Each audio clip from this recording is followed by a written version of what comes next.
Hey guys, Dr. Shook here. Hope you're doing well today. It's been a while since we've talked. I've been really busy, but as always, I want to bring more information to you guys so that you can really become your own advocates and be better educated so that you can take your health back. You can be better partners with your doctors, and ultimately we can change maybe the face of healthcare if we work together. So anyway, I hope you all are doing well. Today I want to talk to you guys about, there's issues that I hear about is body weight, and there's so many our fat to produce weight issues. It's so common, and so having factors that can promote hormonal, create inabilities to lose weight, or as we're going to talk about satiety or with stressors. Stressors are something called our sympathetic nervous system. It's part. But when it's activated, when the stress response is activated, it's cascade of talking about these different types of stressors. Because if you understand this, the problems that may be occurring to body composition here. Okay, so guys, do me a favor before we get into this. If you enjoy our videos, please help us help other people. My mission is to help one person at a time, because I know if I can help you, that'll have a positive impact on your life. Your family will be positively impacted. That will have a positive impact on your community, and ultimately that helps us to change the world. So that's my goal. If I can help you guys, I know it will have ripples. It will have a ripple effect, a positive way. So guys, please help us help other people so that people can be aware of this information, okay? Because not many people know what we're getting ready to talk about, okay? So please help us help other people. So this really starts, we're looking at really body composition, guys. So let's start with stress, and how does stress and the different types of stress impact our body composition, okay? So we're going to talk about three types of stress. We're going to talk about chemical stress, and I need a new green pen. So we're going to talk about three types of stress. Number one is chemical. Number two is emotional. Number three is going to be physical pain.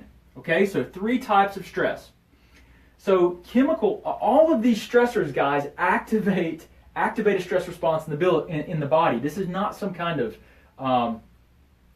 just conceptual framework. I mean, we know that these things that I'm going to share with you guys change our physiology in a way that affects and can impact body composition. So chemical stressors.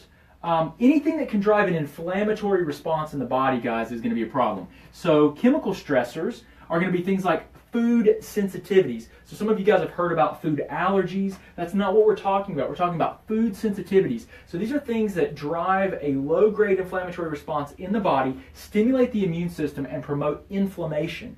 Inflammation, which is really what comes from these things, stimulates and activates your stress hormone, cortisol, causes your adrenal glands, which sit on top of your kidneys, to produce your stress hormone cortisol. Okay? Now, cortisol is a hormone that at high levels can promote diabetes, obesity, insulin production, insulin resistance, because cortisol, when it rises, it can increase blood sugar. Okay? So that's why blood sugar is up here. Cortisol will promote and increase blood sugar, which in turn will cause your pancreas makes insulin, and its job is to lower your blood sugar, will cause you to produce insulin. And higher insulin, guess what it does? It creates, the higher your insulin is over a prolonged period of time, it creates resistance.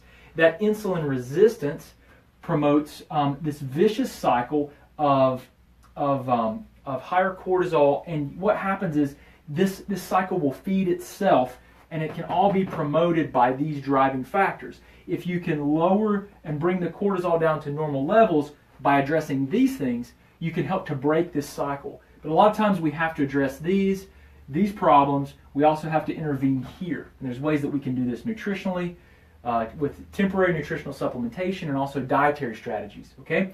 Now, let me get back to the stressors. So chemical stressors, food sensitivities, they drive inflammation, which will promote increased cortisol. Pathogens. When we talk about pathogens, these are different types of infections. So we're looking at bacterial, fungal infections, like we very commonly see candida overgrowth in the gut, Viral infections. Okay, so viruses we're all exposed to them, but sometimes they reactivate in us as our immune systems become compromised, as you might see with autoimmunity. Parasitic infections are more common than you might believe. So any of these things can drive an immune response, which promotes inflammation and drives up cortisol. Now, environmental chemicals, metals, heavy metals, and also industrial and agricultural chemicals can promote also an immune response. Like we can actually measure to see if your immune system is reacting to these things. So all these things we can quantify a lot of this, which is really helpful. If we can test for these things, we can better identify with data, with objective, measurable data, so that we can make changes here to change and lower the cortisol, help to decrease insulin, and help to ultimately improve, which we're going to talk about today, is sensitivity to a hormone called leptin. Okay? So anyway, these are things that we can work on. Now, emotional stressors, we can work on those too. And this is oftentimes underappreciated, guys. The emotional stressors are very significant. There's something that you have to address. And I'm not going to go into this in great detail, but emotional stressors, there are techniques, there are a lot of things that you can do to help improve your response to a stressor, okay? And emotional stressors are things that we're not talking about here, not the chemicals. These are like emotional stressors could be bad relationships, it could be stress at your job, it could be stress about money, it could be just stress in your car driving down the road and all the traffic. It could be a lot of different things, right? It could be lots of different things here emotionally. So there are a lot of different techniques and strategies that you can utilize here. Now, physical pain. Guys, physical pain triggers a stress response. It drives your fight or flight system. It will increase cortisol. So physical pain is also something that needs to be addressed. Now, sometimes these things are all interwoven, right? So sometimes if you're inflamed due to some of these problems, if you have higher inflammatory loads, then pain, you are more sensitive and your nerves are sensitized because of some of these problems that are going on here. So a lot of times you have to look at the whole person, guys. You don't, when you just look at one thing in isolation, you miss a lot. And there's not really a way to become truly healthy. So these stressors drive, let's say, inflammation or a stress response that increases cortisol. Increases in cortisol drive more, they drive blood sugar higher, and ultimately insulin, which is produced by your pancreas, higher. This promotes insulin resistance. This promotes higher blood sugar, and ultimately these things drive cortisol. And this is a cycle that it just reinforces itself. So you have to intervene here at a lot of the causes, and you can intervene here using herbs, vitamins, and dietary strategies. Lifestyle strategies and other things work well too. Now, what happens is if cortisol is elevated for a prolonged period of time, what ends up happening is that you will become typically more obese. This will promote weight gain and more body fat. Your body fat produces a hormone called leptin. Now, leptin signals the brain. It actually acts in the hypothalamus, a central structure in the brain, and it gives you satiety, or this sense of fullness. Now, when you have elevations for a prolonged period of time, because you have increased body fat and you pump out all this leptin, you can actually develop this leptin resistance. It's just like insulin resistance. If it's too high for too long, the body loses sensitivity, and it takes more and more of the hormone to stimulate this sense of fullness. So what can happen is that you actually don't have a good signal of when you're full. So you can just keep eating and eating. It's not good, obviously. So if leptin resistance is there, you do have to. That's when this is a situation where you've got to address all these things, but you also have to be aware that you have to utilize dietary strategies where you do look at and eat like based on your metabolic rate and the amount of calories that you should be consuming. Now, I'm not saying calorie restricting. I am saying restricting them from a standpoint of, if you don't have that self-regulating sense of fullness, then you do have to measure calories in some of these situations, because you're losing that brain signaling that you're full.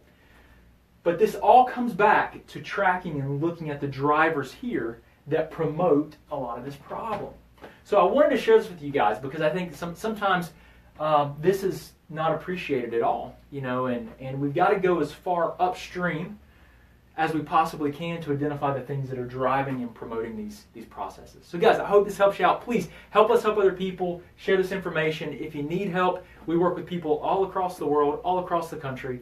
We do distance consulting. We can get testing done near you. We can help you out if you need help. You can just go to drbradship.com and check out our application for care page. But guys, hope it helps you out. I hope you guys have a wonderful, wonderful day. Look forward to sharing some more information with you soon. And I really appreciate you guys. If there's anything that we can do for you, please let us know. If you have questions, comments, please post them here in the comments of this video, and we'll try to get back to you as soon as we can. But I hope